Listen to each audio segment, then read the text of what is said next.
Thank you. So hello everybody. So my name is Ramon. I work for Booking.com.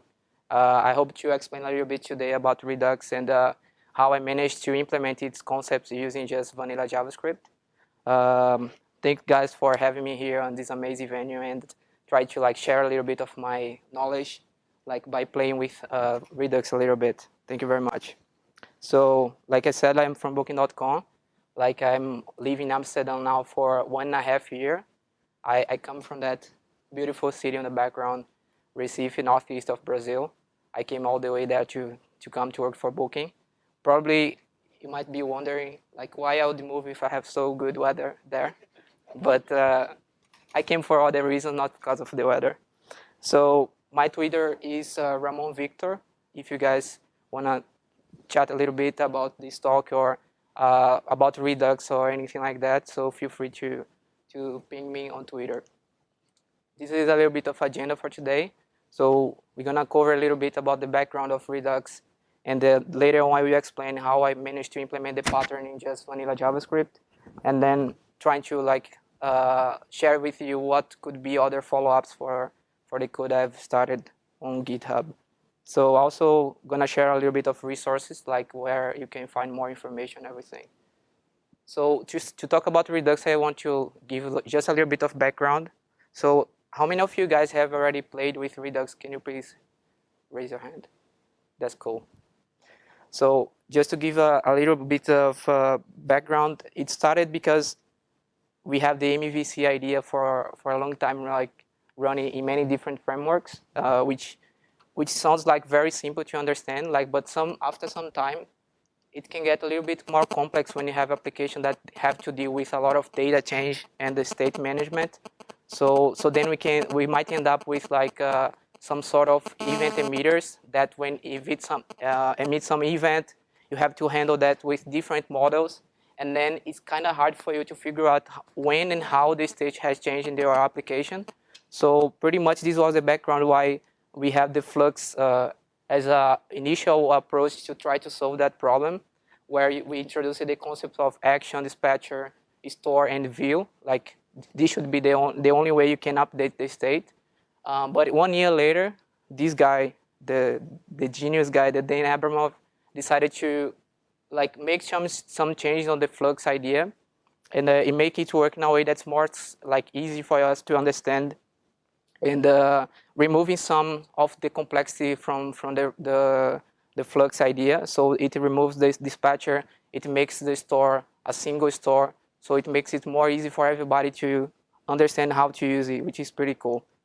So if I would put Redux in only one sentence, I would say that's a very simple and scalable state manager. So it's not there to compete with React or with Angular or any other view layer framework. It's pretty much to deal with the state of your application.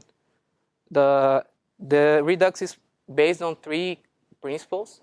So I'll go over the principles pretty quickly here, because most of you guys are already familiar with that. So we have the single source of truth, which is called the store, which is pretty much representing the application state in a JavaScript object. You can have some array list, you can have some strings there. I will try to explain a little bit more in detail later. The way you can change the state is just by dispatching actions. You should never say store dot whatever equals something. You should not update the store directly. You should always send some action to the store, and that can be processed internally, and then it will return a new state for you. And all the changes that we make on the store are actually pure functions, which is pretty much functions that does not have any side effect. It always takes the argument and process that argument and return something else, but there's no access to outside of scope variables. So everything in Redux fits into a micro library that is 2 kilobytes, which is a pretty small library. This is just a sample of the code. I wanted to make sure that I make it clear in the talk that the code for Redux is already vanilla JavaScript. There's no dependency for anything else, no jQuery or anything like that. It's vanilla JavaScript. It's written in ES6. But my idea was to try to implement the principles without actually having to use the micro library. It was more like about the challenge of writing myself, like some store, the dispatching function, how the subscribe function works behind the scenes. So I was looking for something to learn, and then I decided to do that myself because the principle is kind of simple to understand. So why not trying to do that in vanilla JavaScript? That's why I decided to make a small project and try to play a little bit with that. So this is the case study I want to show with you. Like this is a tic-tac-toe game, which is a pretty simple game where we have two players, each one pick one side, and they can click on the grid, and then we have to manage the turn. And this is a very simple example, but what I want to share today is more like once you understand the principles, then you can apply that principle on an app in any stage of complexity. Like it can be simple apps or can be even complex apps. So let's start from talking a little bit about the view layer. Something that works, not something like that. So let's imagine that we want to capture the user click or the touch for the user on a particular grid. To normally start from a click handler. This is vanilla JavaScript event listener, but could be React or could be Angular or anything else. So in that moment, I can do two things. I can read the state of the app by doing the getState method over there on the second line, but I can also dispatch some action to that store. So the action is pretty much like a simple JavaScript object, and normally we send the type of the action so that the store can identify what exactly it should do with the data. And the data that I'm sending in this example here is just the index, so that's the only thing I need to be able to update the store according to the action. So there is another moment on the UI that we want to do things and change something, which is when we actually have a new state on the application. So when we have a new state, we need to render whatever change on the application. So to be able to do that, we have this subscribe function, which is on line 4. So when I subscribe the handle method, I'm saying that whenever the store updates the state, that render method is going to be triggered, and then I will be able to receive the previous state and the new state.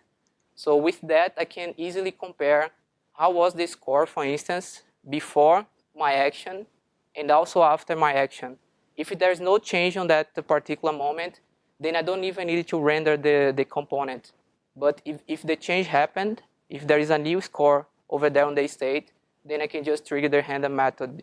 This idea can be applied, like I said before, in any framework you like, but this is pretty much how it works in terms of handling the difference on the stage. So we have the store.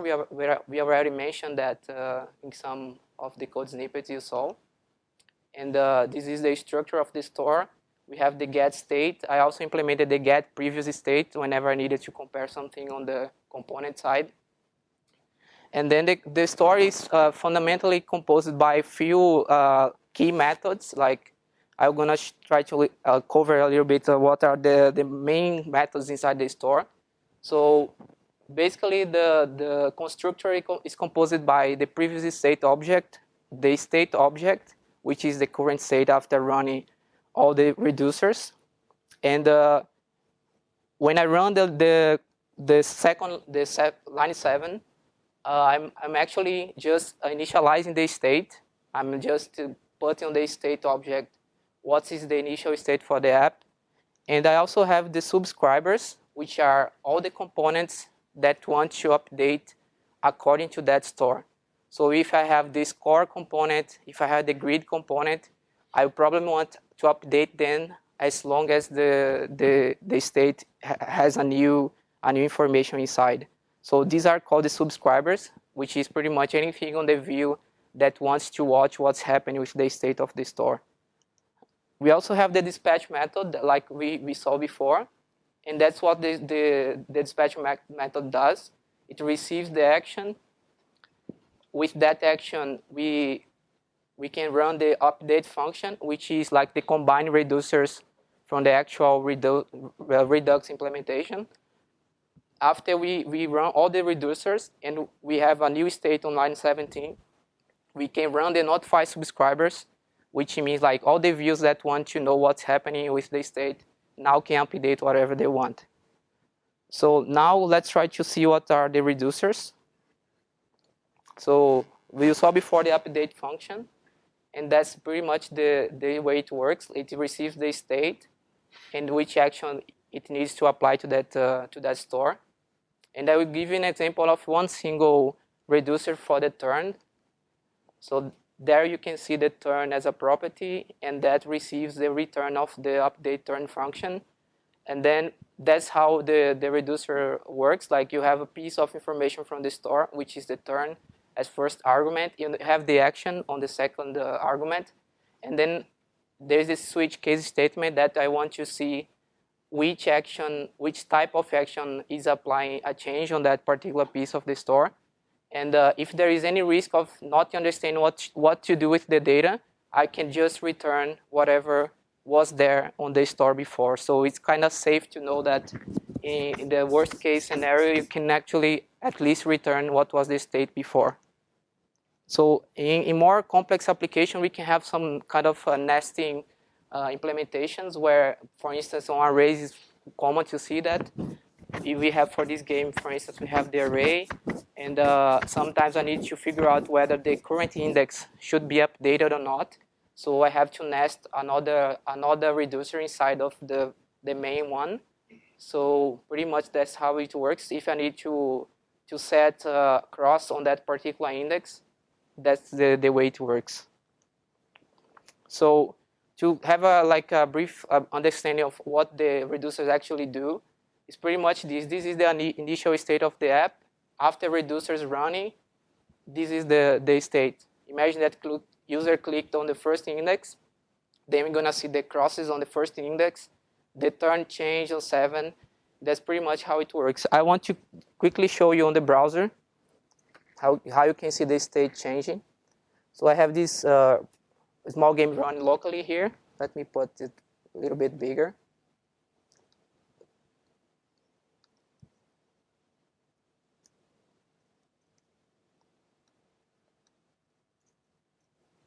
So when I click on the first index,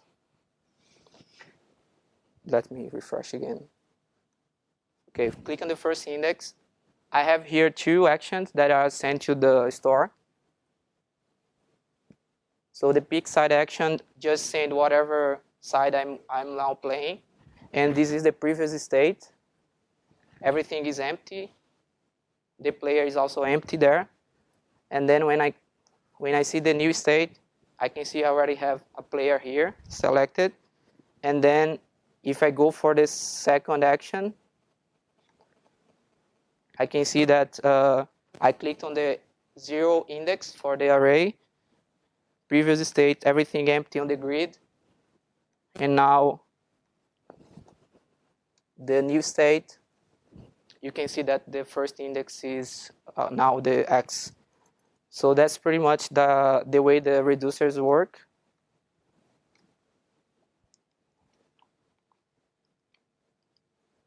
And to do just a quick recap on how the unidirectional data flow works on the Redux, and also on this particular example I'm showing for the game. Everything starts from the view. Of course, we expect user to interact with something on the app. In this case, let's imagine the user try to touch the first index of the grid, and that will then be captured by the click event handler that we saw before. So that's going to be processed inside the store by the dispatch function. That's going to run all the reducers on the update method on line 3. And after doing everything, it's going to notify the subscribers so that the view layer, that this can be also React.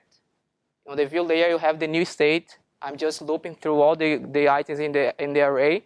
And now I can just render that change on the UI. That's the way the data flows throughout the application.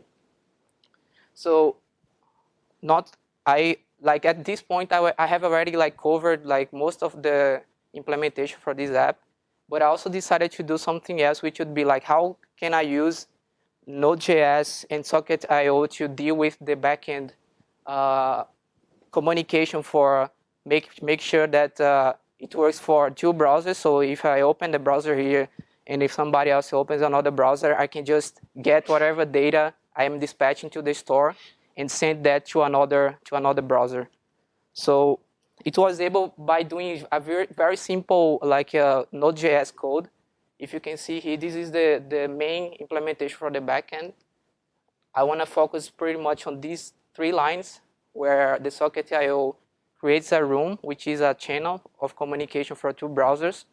And then whatever data comes from the dispatch function on the front end, I would just send that to the other browser, and that's it. There's no processing, nothing magically, like no extra work for the backend. You just need to get whatever comes from the front end, send that to the other browser, and I want to show you how that works if the internet is working for me. I have my colleague Bruno over there that will try to play with me a little bit here. So, okay, there we go. I'm not a good player, so I'll probably lose. Oh my God, that happened. So, maybe another one.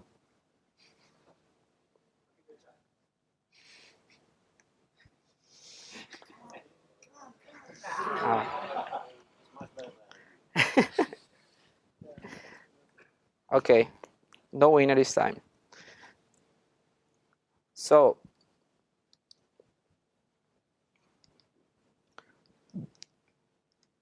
by doing that, like the communication works, like you guys saw now. It's pretty much the channel is using this ID here that you have on the bottom of the page, and then I can just synchronize the action between 2 browsers. So this is pretty much what I've done. Now I want to show just 2 follow-ups that I'm planning to do on the code. And one is like trying to move all the JavaScript object for the actions into like some action creators, which is pretty much a function, like you see here on the line 9, set self function, that just receives the arguments and then returns the plain JavaScript object. It looks like more easy to process the information, I think, when you have just one single line for dispatching an action. So when you are dealing with your view layer framework, it's easier for you to process what are you doing overall in your application file. So I'm going to work a little bit on this. And also, I'm at the moment now trying to understand more what happens with middlewares in the background, because middlewares is a kind of complicated concept at the same time. Like, it would be very nice to fully understand what are the functional programming concepts that it implements behind the composition and everything. So I still don't fully understand. So if you guys already have an idea how it works, please talk to me on the BS, because I really want to understand that. There is this article which is pretty cool if you are interested in learning more about middlewares. It explains line by line how it implements the functional programming concepts, which I totally recommend you reading if you are into functional programming. So if you want to learn more about Redux, I have some things that you can take a look on the internet. The first thing is the official documentation. This is the micro library I was talking about in the beginning of the talk. It explains everything, like why it was created, how it implements everything, the middlewares, how is it useful, how can you create multiple stores, which is pretty cool. This is the repository where you can find a lot of useful links as well. You have a lot of tutorials there, videos, and like cool stuff to check.